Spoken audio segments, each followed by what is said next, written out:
नमस्कार viewers, I hope you guys are doing good. Viewers, Sunday है, खेलने जा रहा हूँ बड़े दिनों के बाद। रब्बा ही दिन आया है, बड़े दिनों बाद दिन आया वैसे। Thoroughly excited. तो व्यूअर्स, वीडियो का टॉपिक आप देख चुके हैं। I be comparing mid size SUVs बिना किसी ब्रोशर के। एक जनरल टॉक होगी ये, तो अगर कुछ आंकड़े गलत होंगे तो प्लीज़ आप गुस्सा मत करिएगा।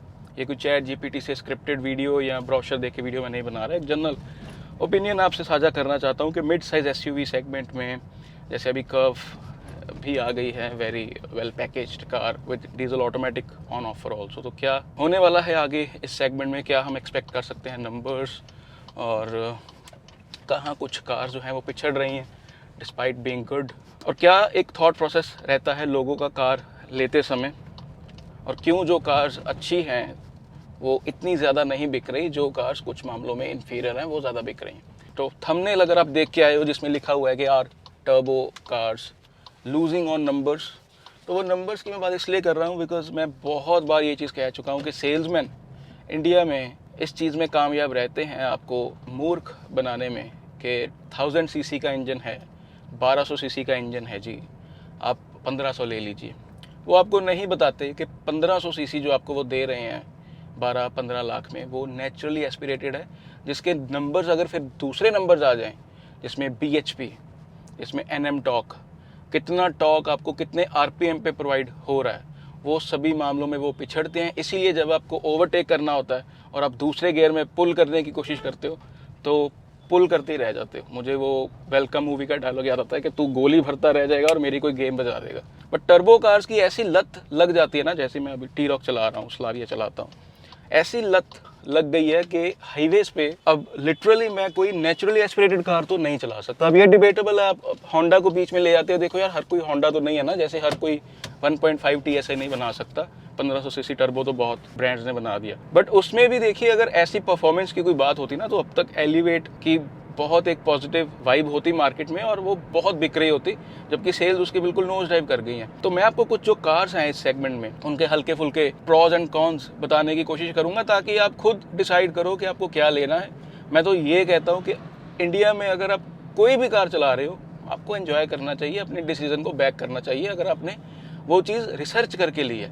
बट अगर आपकी प्रायोरिटीज़ कुछ डिफरेंट थी और सेल्समैन ने आपको वो कार बेच दी जो शायद आपके लिए सही नहीं थी, फिर वो आपको ज़रूर एक फियर ऑफ मिसिंग आउट या एक रिग्रेट रहेगा कि यार ये मैंने क्या परचेज़ कर लिया। मैं आपको बताऊं, मुझे 2013 में एक ऐसा रिग्रेट है बहुत बड़ा। एक बजट था मेरा 5 लाख के आसपास, मैंने उसको बढ़ा के 5,85,000 कर लिया, 85,000। तब मैंने कार पोलो जो ली वो सिर्फ लुक्स के कारण ली, और मुझे किसी ने नहीं ये कन्विंस करने की कोशिश की कि अगर तू 8,000 रुपीज़ किश्त दे सकता है तो तू थोड़ी सी और ज़्यादा भी दे सकता है, बट तू टॉप वेरिएंट ले जिसमें एटलीस्ट एयर बैग्स तो हैं। अब आज मैंने पोलो ऑलमोस्ट चलानी छोड़ दी है बच्चों के साथ, बिकॉज उसमें एयर बैग्स नहीं है। मैं खुद कभी कभी चला लेता हूँ हल्का फुल्का शहर में, और उसमें एलॉय व्हील्स थे, उसमें टायर चौड़े थे। तो देखिए, कार तो अच्छी ले ली थोड़ी सी, मतलब as compare to Swift at that time, but उसमें नॉलेज के अभाव के कारण जो होना चाहिए था, जो समझ होनी चाहिए थी, वो नहीं थी। तो गलतियां सबसे होती हैं, बट उसके बाद मैं पर्सनली बोलूँ, ना मैंने T-Roc में कोई गलती की और ना मैंने स्लाविया में गलती की। उसमें मेरा भगवान ने भी बहुत साथ दिया। अगर आपको मालूम नहीं है क्यों, तो दोनों बार मैंने, एक बार किया कि गाड़ी बुक करवाई थी, एक बार i20 बुक करवाई थी, बट दोनों बार ही भगवान ने ऐसा कुछ पेच लड़ाया, जुगाड़ लगाया कि दोनों बार अच्छी कार्स आई हैं जिनको 10 साल में कभी बेचने नहीं वाला बिल्कुल भी, मतलब मेरे दिमाग में वो थॉट भी नहीं आएगा। और थैंकफुली, चाहे मुझे पैनोरामिक सनरूफ अच्छी लगती है कि नहीं, चाहे मुझे ADAS के फीचर्स अच्छे लगते हैं कि नहीं, थैंकफुली इसमें हैं, बिकॉज यार इतनी नेगेटिविटी है सोशल मीडिया पे।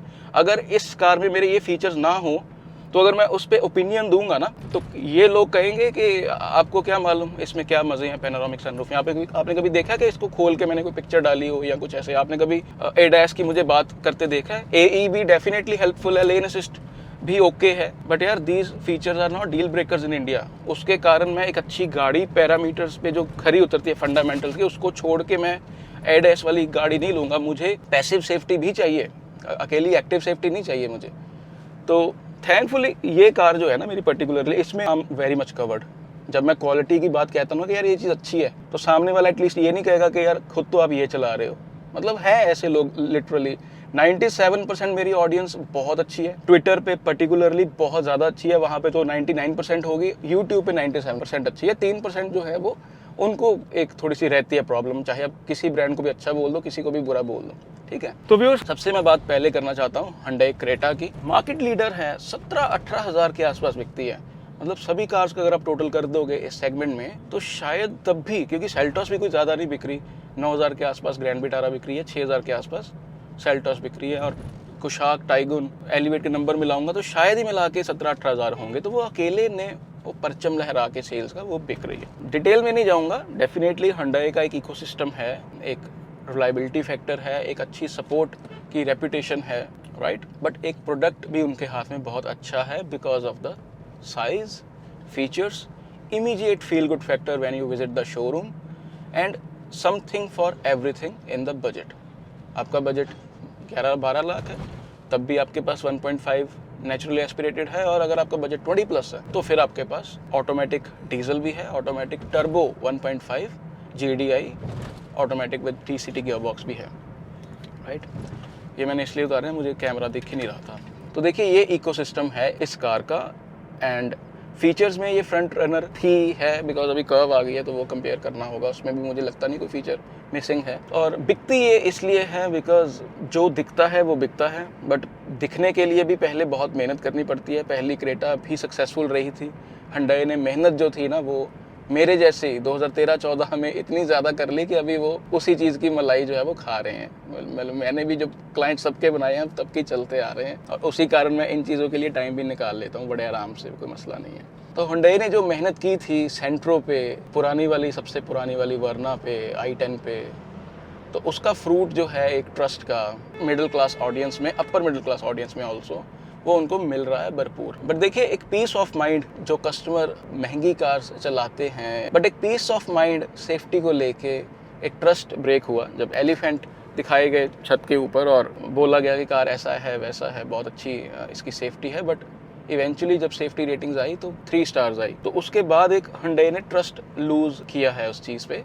एंड अभी भी लेटेस्ट प्रोटोकॉल में ये गाड़ी टेस्ट नहीं हुई है, और 6 एयरबैग्स एज स्टैंडर्ड Hyundai ने सभी को फोर्स किया, ऑलमोस्ट सभी ब्रांड्स ने देने शुरू कर दिए हैं apart from Astor and Grand Vitara Hyryder this segment. But अभी तक वो टेस्ट नहीं हुई है, और अगर पता नहीं, मेरा ऐसा मानना भी है कि अगर टेस्ट होगी भी तो ये ब्रांड्स शायद दे हैव क्रैक्ड के कैसे हमने बॉर्डर लाइन अच्छी रेटिंग स्कोर करनी है just to score the ratings, and the actual intention is not to provide a safer car. क्योंकि अगर ये इंटेंशन होती तो वो पहले दिन से ही होती। जैसे कुछ ब्रांड्स हैं, टाटा की कार्स ने मोस्टली जब कुछ फेलियर्स हुए इनके, मुझे याद है शायद जेस्ट का, नैनो का, मतलब ऐसा नहीं है कि हर कार इनकी 5 स्टार्स ही हुई है हर बार। तो जैसे ही कुछ फेलियर हुए उसके बाद फिर उन्होंने उसको यूएसपी बना लिया। VW ने जैसे ही 0 स्टार मिले पोलो को, क्योंकि वो एलिजिबल ही नहीं होती कार, आपको कुछ भी स्टार्स मिले उस टाइम पे जो प्रोटोकॉल थे, मतलब चाहे आप कुछ भी ले आओ, दुनिया की कोई भी गाड़ी ले आओ, अगर उसमें एयरबैग्स नहीं है तो आपको 0 स्टार्स मिल जाएंगे सीधे सीधे। You are disqualified, you are failed, आप चीटिंग करते पकड़े गए, ऐसी बात है। तो क्रेटा पर्टिकुलरली इस चीज़ में अभी तक उसकी रेपुटेशन उतनी अच्छी नहीं है, एंड इसी कारण मुझे ऐसा लगता है कि एनीथिंग अबव 15 लाख अभी उस पर ट्रस्ट करना थोड़ा सा मुश्किल है। आप आंखें बंद करके सेफ्टी वाली चीज़ पे ट्रस्ट नहीं कर सकते, और सेफ्टी अगर आपकी प्रायोरिटी है, क्योंकि सेफ्टी प्रायोरिटी ऐसी चीज़ है कि सेफ्टी आपको रोज़ नहीं चाहिए अगर आप सेफली चलाते हो, बट कोई ऐसा एक कोई मोमेंट आ गया जिसमें गाड़ी में आके कोई और व्हीकल आपके लगने वाला है, हो सकता है पेड़ में लग जाओ, हो सकता है पीछे से कोई ठोक दे, तो वो एक देखिए पॉसिबिलिटी तो वो रहती है ना, तो उसमें ये चीज़ें, ये कार जो है वो पिछड़ती है। बाकी 1.5 नेचुरली एस्पिरेटेड Hyundai को बखूबी मालूम है कि अगर टर्बो इंजन दे के उन्होंने वो गलती कर दी इस सेगमेंट में तो लोग चले जाएंगे इंडिया के, बिकॉज इंडिया के लोगों को सीसी समझ में आता है, उनको BHP और NM टॉक की जो वैल्यू है वो समझ में नहीं आती, ठीक है। तो 1500 सीसी का नेचुरली एस्पिरेटेड इंजन दिया जा रहा है, और ये सोच के लोग लेते हैं कि बड़ा इंजन है, जबकि इंजन की पावर कुछ 110 PS के आसपास होगी, मतलब BHP के आसपास, और हार्डली मुझे लगता है 140 Nm के आसपास टॉक होगा, और वो भी प्रोवाइड होगा 4000 RPM के आसपास। बट इंडिया के कस्टमर को पेट्रोल इंजन तो इतना ही समझ में आता है मोस्टली, और वो एक ट्रस्ट फैक्टर के कारण वो ले लेते हैं, और चलाने में बाद में उनको पता चलता है कि यार इतनी भागती नहीं है गाड़ी। डीजल बिक रहा है, डीजल डिजर्व करता है बिकना। अब आज की डेट में अगर BS6 में डीजल Hyundai दे रहा है, तो it's a big deal, right. और सिमिलरली क्रेटा की भी यही कमज़ोरियाँ हैं और यही इनकी स्ट्रेंथ्स भी हैं, मतलब दे आर नो डिफरेंट। वो भी डिज़ाइन, फीचर्स और एक रिलायबिलिटी फैक्टर जो Hyundai का ही ब्रांड है, किया, उस सेम इंजन्स हैं, सेम सब कुछ, power trains, gear box. But अच्छी बात ये है कि ये कुशाक टाइगुन जैसे ऐसा नहीं है कि सेम कार डिज़ाइन की और लोगो अलग अलग लगा दिया, ज़्यादा मेहनत नहीं की, सिर्फ ग्रिल चेंज कर दी। एटलीस्ट प्रोडक्ट्स में एक इंडिविजुअलिटी तो है ना। सोनेट में देखिए डिफरेंट लगता है सब कुछ, वेन्यू से, इंटीरियर से लेके सब कुछ, तो ये अप्रोच इनकी अच्छी है। तो दोनों कार्स की मार्केट में सर्विस सपोर्ट को लेके रेपुटेशन अच्छी है, इंजन्स अच्छे हैं। हाँ जी, मैं एक चीज़ ज़रूर कहना चाहूँगा कि इनका 1.5 टर्बो बढ़िया इंजन है, स्लाइटली सा ही फ़र्क है 1.5 TSI के साथ। This is where handling comes into picture. एक ब्लाइंड स्पॉट था और तुरंत मुझे स्टीयर करना पड़ा, तो इसमें कॉन्फिडेंस रहता है ऐसी कार्स में। हैंडलिंग जब अच्छी हो आपकी, तो मतलब इमीडिएटली रिएक्शन टाइम जब है ना, तो बच जाता है बंदा। 1 माइक्रो सेकेंड भी मैटर करता है ऐसी चीज़ों में। सामने से सेल्टॉस आ रही थी तो उसका बचाव हो गया।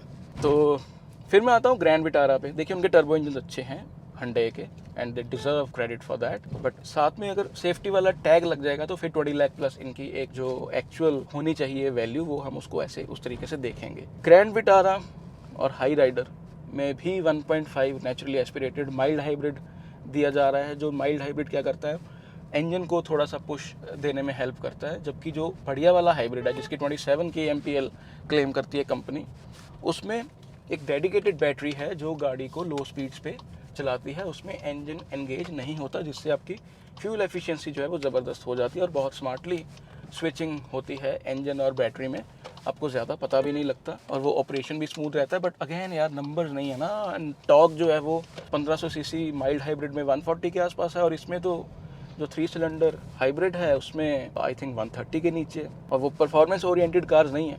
आपने फ्यूल एफिशिएंसी, आपको रनिंग कॉस्ट सेव करनी थी आपने, और आपने अप फ्रंट 20 लाख 18 लाख के ऊपर कुछ जो है कॉस्ट आपने खर्च दी।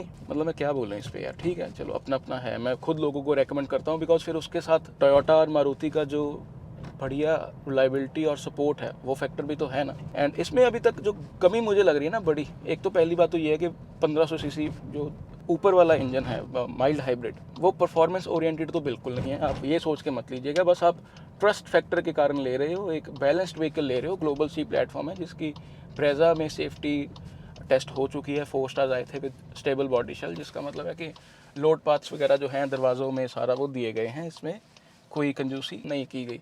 बट उसमें कोई देखिए सॉलिड फील वाली बात नहीं है गाड़ी में। 15-16 लाख जब आप खर्चोगे तो उसमें एटलीस्ट क्रेटा सेल्टॉस जैसा भी कोई फील गुड फैक्टर नहीं है। थोड़े इंटीरियर में मोटे मोटे से पैनल गैप हैं, थोड़ा इसको लेके भी कंप्लेंट की थी लोगों ने कि बहुत पतला है।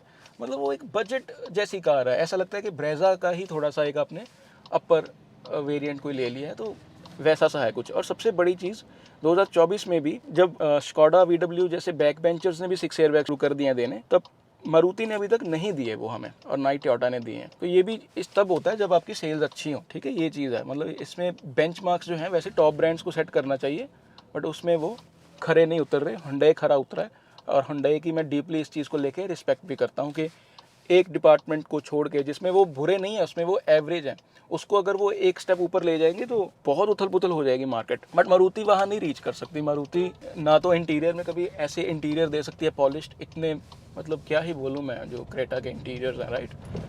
और फीचर्स में भी वो फ्रंट रनर है, तो यही है कुछ। देखिए हाई राइडर एक अच्छी है कार ही, मुझे हाई राइडर सुंदर लगती है देखने में। मुझे ग्रैंड विटारा उतनी सुंदर नहीं लगती, उसकी front grill is too loud for me, is too much in the face.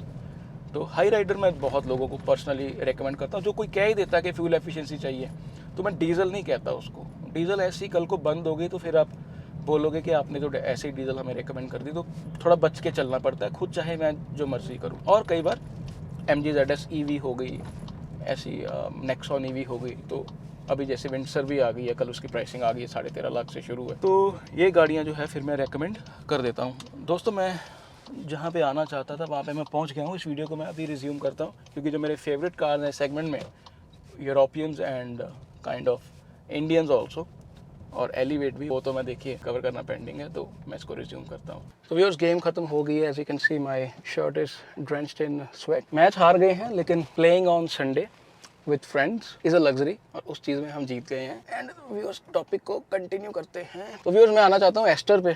Ester का भी देखिए वैल्यू फॉर मनी उस हिसाब से है कि अगर आपको एक नॉन परफॉर्मेंस ओरिएंटेड गाड़ी चाहिए with good interiors, good features, but उसमें भी क्या है, अभी नेचुरली एस्पिरेटेड उसका सबसे बुरा या सबसे वीक माना जाता है इस सेगमेंट में, कोई उसका नाम नहीं लेता। मतलब इट्स वेरी सरप्राइजिंग कि ग्लोबल ब्रांड एमजी जैसा जो है वो ऐसा नेचुरली एस्पिरेटेड इंजन जो है 1500 सीसी का दे रहा है, और टर्बो जो है वो बहुत ही महंगा है, सीधा ही वो 18+ चला जाता है, और है भी वो 3 सिलेंडर 1300 सीसी। काफ़ी मतलब महंगा है जो कॉम्बिनेशन बन रहा है ना वो, क्योंकि उस कॉम्बिनेशन में फिर आपके पास यूरोपियन कार्स आ जाती हैं 4 सिलेंडर 1.5 वाली, और ये एक्स लाइन आ जाती है सेल्टॉस क्रेटा की जो एन लाइन, राइट, जिसमें 1500 सीसी का टर्बो विद डीसीटी के बॉक्स दिया जाता है। तो एस्टर का भी इसीलिए सेल्स नेवर पिक्ड अप। एक तो वो एमजी का जो टैग है वो लोगों को चाइनीज़ ब्रांड के कारण थोड़ा सा कतराते हैं लोग लेने के लिए। एक देखिए नेगेटिव माइंडसेट तो है इसमें, आप प्लीज़ ये मत कहिएगा कि ऐसा नहीं है, मैं काफ़ी कमेंट्स देखता हूँ तो वो चीज़ है। मतलब एमजी की अगर आपने तारीफ़ कर भी दी गलती से, कल मैंने अगर एमजी विंडसर की तारीफ़ कर दी गलती से, तो चाइनीज़ एजेंट तो पता नहीं क्या क्या है ना, ऐसे कमेंट्स फिर आने शुरू हो जाते हैं, जबकि हम ऐसा कभी भी नहीं सोचते। कुछ लोग ये भी कहते हैं कि कोरियन ब्रांड्स का समझौता हुआ है पुरानी सरकार के साथ कांग्रेस के टाइम पे, कि पार्ट्स को लेके उन पे इंपोर्ट्स नहीं लगते और इसलिए इनकी कार सस्ती हैं, तो आप जो है वो इंडियन ब्रांड्स को या दूसरे ब्रांड्स को सपोर्ट करो। ये चीज़ नहीं हो सकती यार। हम प्रोडक्ट को मेरिट पे ही कर सकते हैं कंपेयर, हम ऐसे इतना डीप नहीं जा सकते कि क्या बैक एंड पे क्या चल रहा है, कोई ब्रांड कहाँ से आया। मेरे पैसे हैं, हर ब्रांड कुछ ना कुछ देखिए चाइना से मंगवा ही रहा है, मैं ऐसा नहीं सोचता। मेरा ये कैमरा भी चाइना का है, तो मैं क्या करूँ, अभी घड़ी भी चाइना की होगी ये वाली, चाहे ब्रांड जौन सा मर्जी हो। ऐसे नहीं सोचते यार, तुम्हारे पैसे हैं, टैक्स दे के लिए तुमने 10, 20, 30% जो भी स्लैब में आते हो, अपने पैसों के हिसाब से देखा करो क्या चीज़ आपको मिल रही है। और एस्टर पे वापस आता हूँ। Astor it's very surprising to know, very surprising to see के 2024 में एस्टर ने अभी तक 6 एयरबैग्स स्टैंडर्ड नहीं किए, वही चीज़ जो ग्रैंड विटारा और हाई राइडर ने भी नहीं की, बिकॉज उनकी तो देखिए गाड़ी बिक रही है, और एस्टर ने बिल्कुल, एमजी ने इस प्रोडक्ट को मार्केट करना छोड़ दिया है, बिल्कुल हाथ खड़े कर दिए हैं अपनी ईवी की तरफ। जब से उनका जीएसडब्ल्यू के साथ टाई अप हुआ है, वो अपना ईवी की तरफ उन्होंने फोकस अपना शिफ्ट कर लिया। फिर रहते हैं होंडा। अब मेरे जो फेवरेट प्रोडक्ट्स की बात मैं करना चाहता हूँ, होंडा एलिवेट का भी देखिए 1 साल में सेल्स नोज डाइव कर गई हैं। ऐसे प्रोडक्ट्स को देख के जब सेल्स नोज डाइव करती है तो मैं ज़रूर अपने हेड को स्क्रैच करता हूँ कि यार और ब्रांड बताइए अब क्या करें। कर्व का रिव्यू देखा ना अपने, कर्व के रिव्यू में जो बड़े जर्नलिस्ट्स हैं जिनके लोग वीडियो देखते हैं, ट्रस्ट करते हैं, वो कह रहे हैं कि टाटा को नेचुरली एस्पिरेटेड में इन्वेस्ट करना चाहिए था इंस्टेड ऑफ 1.2 GDI। वही लोग जब होंडा की सेल्स की बात आती है तो कहते हैं कि इनके पास टर्बो इंजन नहीं है इसलिए इनकी सेल्स कम है। किसी के पास ना इस चीज़ का जवाब नहीं है, ये कोई लॉजिकल आंसर नहीं है कि क्यों सेल्स कम है, और किसी ब्रांड की अगर सेल्स ज़्यादा हो गई हैं तो वो क्यों हो गई हैं। देखिए वो तो देखिए टाइम के साथ ही चीज़ें होती हैं कि एक इकोसिस्टम ब्रांड का जब बन जाता है तो फिर वो कुछ भी अगर ठीक ठाक ढंग का बनाता है तो वो बिकना शुरू हो जाता है। ढंग का मतलब जिमनी जैसा नहीं कि बिल्कुल ही आप एक नीश मार्केट टारगेट कर रहे हो। तो ग्रैंड विटारा एक ढंग की कार है, उसमें एयरबैग्स अगर नहीं भी होंगे ना तब भी वो बहुत बिक जाएगी, तब भी वो 7-8 हज़ार बिक जाएगी। And at the same time Honda elevate के बेस वेरिएंट में ही एडास के फीचर्स दिए जा रहे हैं। 6 एयरबैग्स भी स्टैंडर्ड इन्होंने कर दिए थे, काफ़ी टाइम हो गया उस चीज़ को। और मार्केटिंग में तो देखिए कमी है, इसमें तो मैं डिनाई नहीं करूँगा, मार्केटिंग में काफ़ी कमी है। होंडा उतनी एग्रेसिवली मार्केटिंग नहीं करता प्रोडक्ट्स को लेके, but 1500 CC naturally aspirated engine इनका, निस्संदेह डुअल ओवरहेड कैमशाफ्ट्स के साथ, DOHC के साथ सबसे बढ़िया इंजन है। इस पर मुझे एक बंदा आके बता दे कि इससे बढ़िया अगर कोरियंस या मारुति सुजुकी का इंजन इससे अच्छा है, आप आ जाइए फिर मेरे साथ अपनी गाड़ी लेके।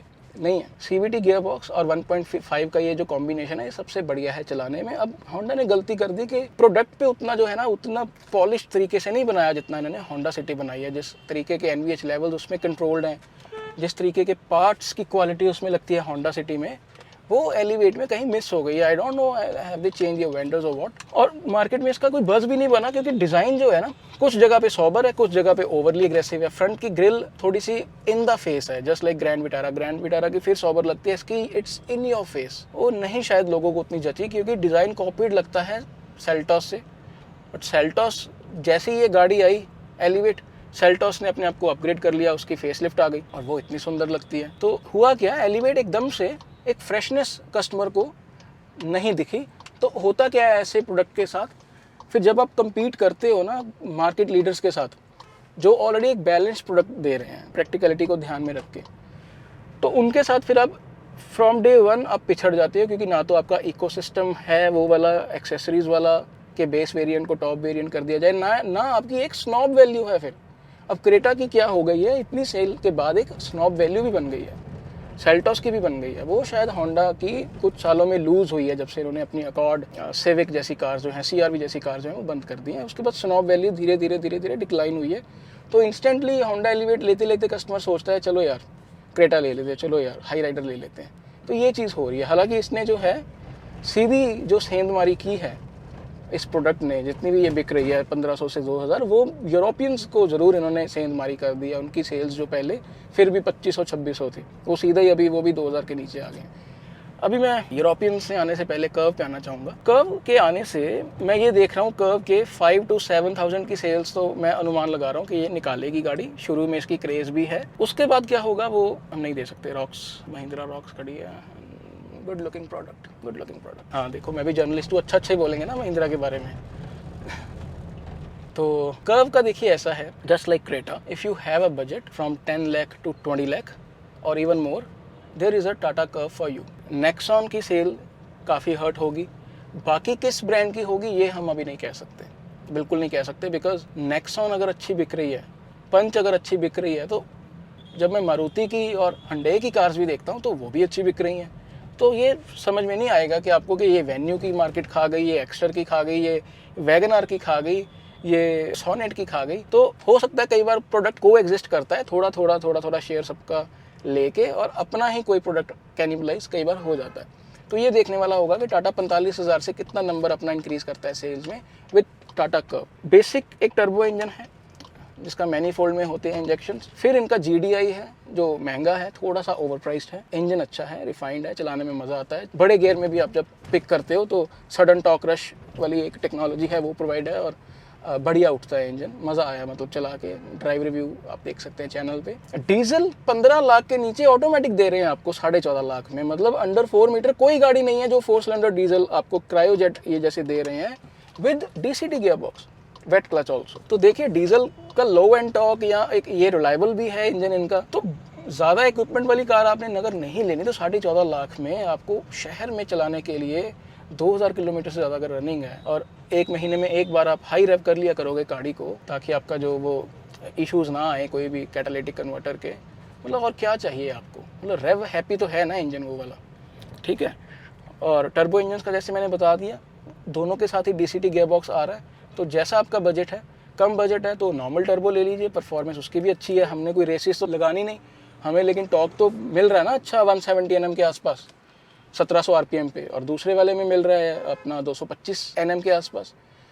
तो वो आपने देखना है कि आपको कैसी परफॉर्मेंस ओरिएंटेड कार चाहिए। मतलब नेचुरली एस्पिरेटेड से तो टर्बो अच्छा ही है। जब आपको कभी ओवरटेक करना होगा ना 3-4 ट्रक्स को, कैलकुलेशन में थोड़ी सी गड़बड़ हो जाती है देखिए सबके, तब आपको समझ में आएगी कि दूसरे गियर पे रख के क्या परफॉर्मेंस रहती है टर्बो इंजन की, ठीक है। वो माइक्रो सेकंड का भी डिफरेंस जो होता है ना, वो टर्बो इंजन एडवांटेज देता है। और अगर आपके पास GDI इंजन होगा, अगर आपके पास वो हुंडई का है 1.5 टर्बो, अगर आपके पास वो टाटा का है 1.2 GDI, अगर आपके पास VW स्कोडा का है 1.0 या 1.5 GDI TSI जिसको ये कहते हैं turbo stratified injection, then nothing to worry यार। आप एक मॉडर्न चीज़ चला रहे हो, आप एक बाबा आजम की ज़माने की चीज़ नहीं चला रहे जिस पे ब्रांड ने इन्वेस्ट करना ही बंद कर दिया है ये कह के कि ये इंजन रिलायबल है। ठीक है, उनकी शहर में चलाने के लिए वो ठीक है। और टर्बो इंजन्स थोड़े से सेंसिटिव रहते हैं इनपुट्स को लेके, थ्रॉटल इनपुट्स को लेके, फ्यूल एफिशिएंसी कम रहती है शहर में, बट हाईवेज पे तो 17-18 की आप आराम से निकाल सकते हो। ये लो RPMs पे अगर मैं चलाऊंगा 1800 RPM पे ये जैसे चली जाती है 100 पे,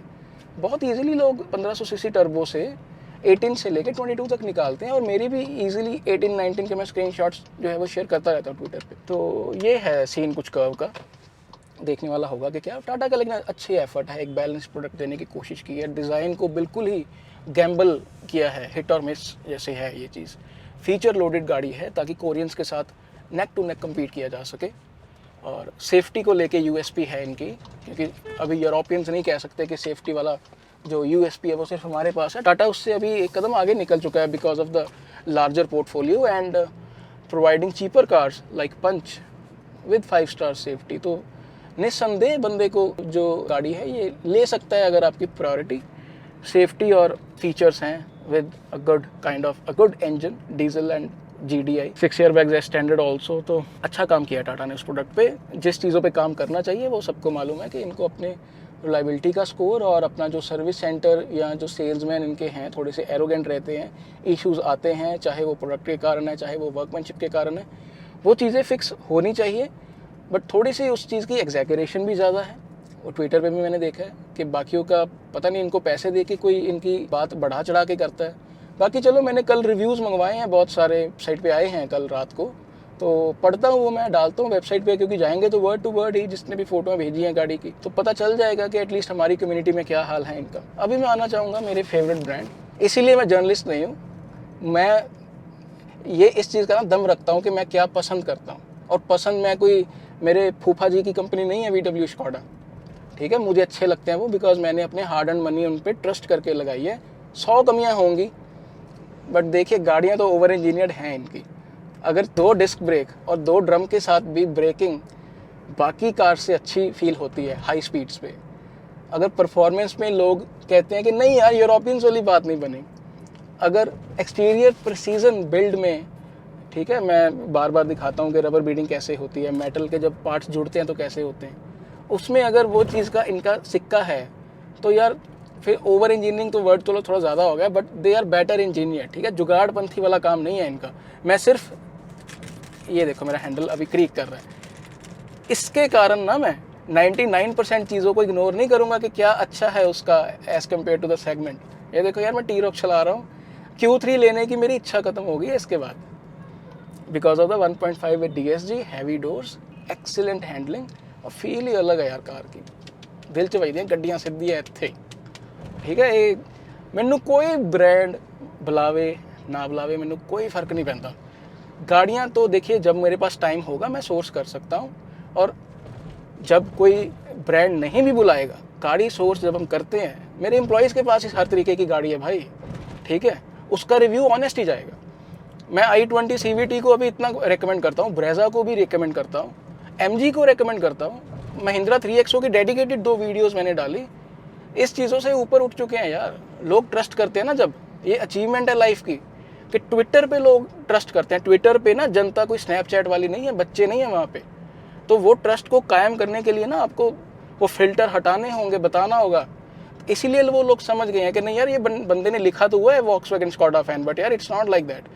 कल मुझे कमेंट आया कि आप लोगों को VW स्कॉडा तो कह ही नहीं रहे, तो आप तो ये गाड़ियाँ रिकमेंड कर रहे हो। मैंने कहा भाई वो जिसकी रिक्वायरमेंट में परफॉर्मेंस लिखा आ जाएगा उसको बोल देंगे वो चीज़, परफॉर्मेंस एंड सेफ्टी, क्योंकि ये कार्स जो हैं 1.0 TSI with automatic gear box, 6 speed torque converter, 1.5 with DSG gear box, पहली बात तो 6 ईयर्स की वारंटी के साथ आप लो अगर आपको कोई डर है। इनके जैसी कार्स ना चलाने के बाद नहीं आप फिर कोई और कार ले सकते, आपको भूल जाओगे प्रैक्टिकलिटी। आपका मन करेगा कि आप ये गाड़ी लो, वर्टस या स्लाविया या टाइगुन या कुशाक, आपकी वाइफ कहेगी नहीं मुझे पैनोरामिक सनरूफ वाली गाड़ी चाहिए, आपका बच्चा कहेगा नहीं पापा मुझे वो 9 स्पीकर JBL वाली जो है या बोस वाले जो है उसकी आवाज़ ज़्यादा अच्छी लगी, छोड़ो आप ये वाली गाड़ी, आप ये वाली कार लो। तब आप ठीक है, आपको होगा यार मैंने तो ऑफिस जाना है, दुकान पे जाना है, क्या करना है ये गाड़ियाँ लेके।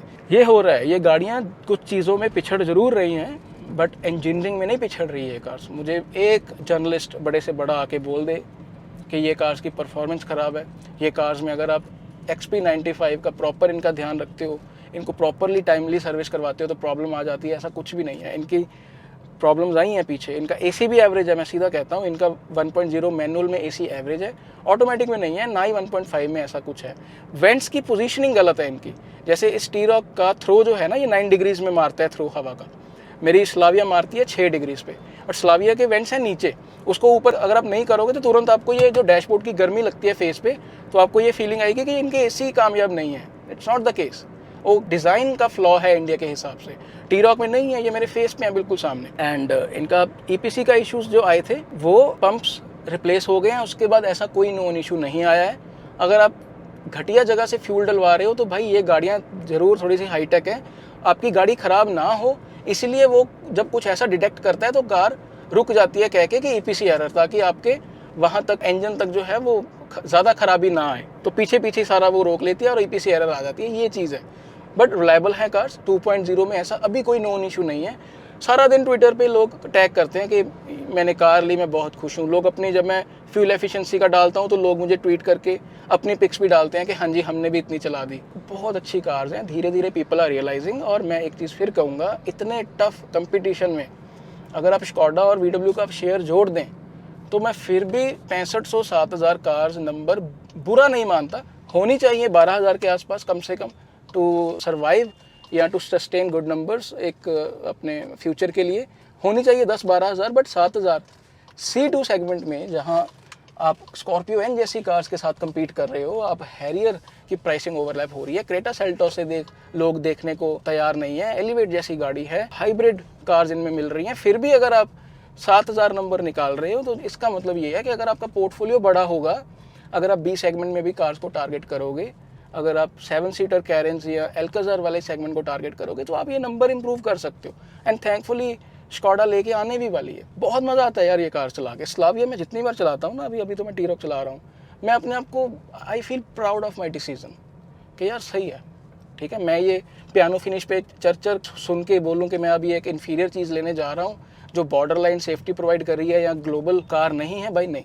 I am very happy with my purchase and I am proud कि वो 1.0 ऑटोमेटिक क्या चलता है जब मुझे उसकी परफॉर्मेंस चाहिए होती है, क्या खींचता है, पहाड़ों में भी फर्स्ट क्लास, मैं उसी को प्रेफर करता हूँ। अगर आपने देखा होगा मैं शिमले, धर्मशाला यही कार लेके जाता हूँ ज़्यादा, क्योंकि टी-रॉक के बूट स्पेस में थोड़ी कमी है। इसमें जब मैंने अपने ब्रदर के साथ जाना होता है तभी मैं इसको लेके जाता हूँ, थोड़ा कम सामान जब होता है या एयरपोर्ट कई बार जाना होता है तो व्यूअर्स ये थे कुछ कैंडिड नॉन फिल्टर्ड मेरा मन था। आज मेरा मन हल्का हो गया बिकॉज यार पता है क्या बात है, ऑफिशियल जो इवेंट्स कर करके थोड़ा सा मैं हो गया हूँ bore. Sober not possible any more. थोड़ा सा ये भी चीज़ चाहिए होती है। हमारी जो ऑडियंस है वो इसी कारण बनी है, दिल से जो चीज़ निकलती है आपको समझ में भी लगती है। एंड आई होप आपको समझ में लग गया होगा कि इस सेगमेंट, मिड साइज सेगमेंट में जो कार्स आ रही हैं उनकी क्या स्ट्रेंथ्स हैं, क्या वीकनेसेस हैं, रीसेल फैक्टर किसके पक्ष में है जो ज़्यादा बिक रहा है, रीसेल फैक्टर किसके पक्ष में नहीं है, प्रोडक्ट कौन सा अच्छा है, टेक्नोलॉजी कौन अच्छी प्रोवाइड कर रहा है, फीचर्स कौन प्रोवाइड कर रहा है। अच्छी लगी हो वीडियो तो चैनल सब्सक्राइब कर दीजिए। वेबसाइट है मेरी wallclub.com, उस पर विजिट कीजिए for the reviews and consultation and much more stuff जो मुझे टाइम मिलता है जब अपने काम में मैं डालता रहता हूँ। और आप लोग यूट्यूब पे, ट्विटर पे इतना प्यार देते हो, इसके लिए मेरे पास शब्द नहीं है आपको थैंक यू करने के लिए, बिकॉज ऑलरेडी इंडस्ट्री में इतने दिग्गज हैं, इतनी एक्सपीरियंस्ड लोग हैं जो ऑलरेडी इन्फॉर्मेशन प्रोवाइड कर रहे हैं। तो अगर आपको मेरी भी इन्फॉर्मेशन अच्छी लगती है तो ये मेरे लिए बड़ी एक खुशी की बात है। Keep supporting, keep loving. Thank you viewers.